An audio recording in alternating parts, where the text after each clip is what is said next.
പിന്നെ ഒരു വിഷ്ണു ഹരി ശിലാഫലകം, ഒരു 20 ലൈനുള്ള ഒരു ശിലാഫലകം, ഒരു ഇൻസ്ക്രിപ്ഷൻ അവിടെ നിന്ന് കിട്ടുകയുണ്ടായി. മറ്റല്ലാണ്ട് കല്ലിലാണ്. അതെ, എന്നിട്ട് വളരെ കൃത്യമായി പറയുന്നുണ്ട്, ഈ ക്ഷേത്രം ആ മഹാവിഷ്ണുവിന് സമർപ്പിച്ചിരിക്കുന്നു. ആ മഹാവിഷ്ണുവാണ് ബാലിയെ കൊന്നത്. ബാലിയെ കൊന്നതാരാണ്? പ്രഭു ശ്രീറാം. ഒരു ഹിന്ദു ആചാര്യൻ, വലിയ ശങ്കരാചാര്യർ പോലുള്ള വരികയാണെങ്കിൽ നമ്മൾ അദ്ദേഹത്തെ വെൽക്കം ചെയ്യുക, അദ്ദേഹത്തിന് ഗാർലാൻഡ് ചെയ്തുകൊണ്ട്, പൂമാല കൊടുത്തുകൊണ്ടല്ല, പാടില്ല.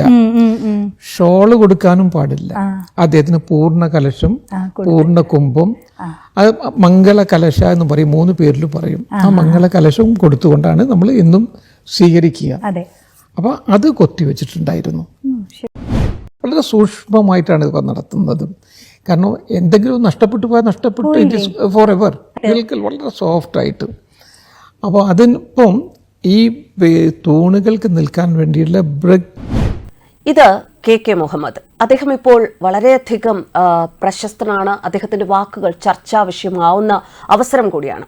അയോധ്യ വിഷയം ചർച്ച ചെയ്യുന്ന കേരളത്തിലെ 100% മാധ്യമങ്ങൾ എന്ന് പറയാൻ പറ്റില്ല, ഏകദേശം 95% മാധ്യമങ്ങളും ഇത്ര ദിവസങ്ങളിൽ അവിടുത്തെ പുരാവസ്തു ഖനനത്തിൽ പങ്കെടുത്ത ഒരേ ഒരു മലയാളിയായ ശ്രീ മുഹമ്മദിനെ ഒന്നും ചർച്ചയിൽ വിളിച്ചിരുന്നില്ല. അദ്ദേഹത്തിന്റെ വാക്കുകൾ കേൾക്കാൻ ആരും അതിനുള്ള ഒരു മനസ്സ് കാണിച്ചിരുന്നില്ല.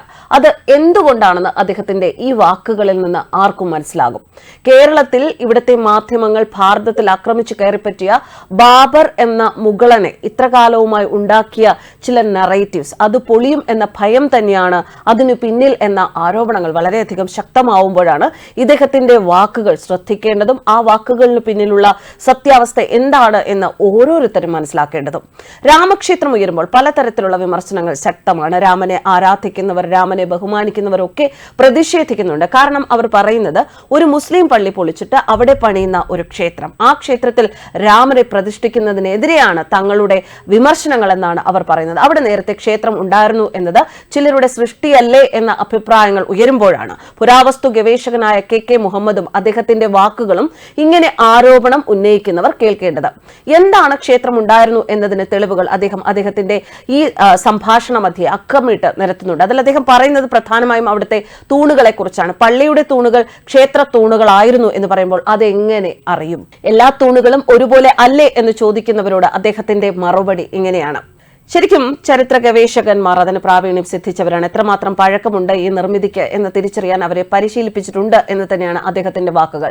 സ്റ്റൈലിസ്റ്റിക് ഡേറ്റിംഗ് എന്നാണ് അതിന് പറയുന്ന പേര്. ശാസ്ത്രീയത നോക്കാതെ ശൈലി കണ്ട് മനസ്സിലാക്കിയ കഥയും അദ്ദേഹം ഇവിടെ പങ്കുവച്ചിരിക്കുന്നു.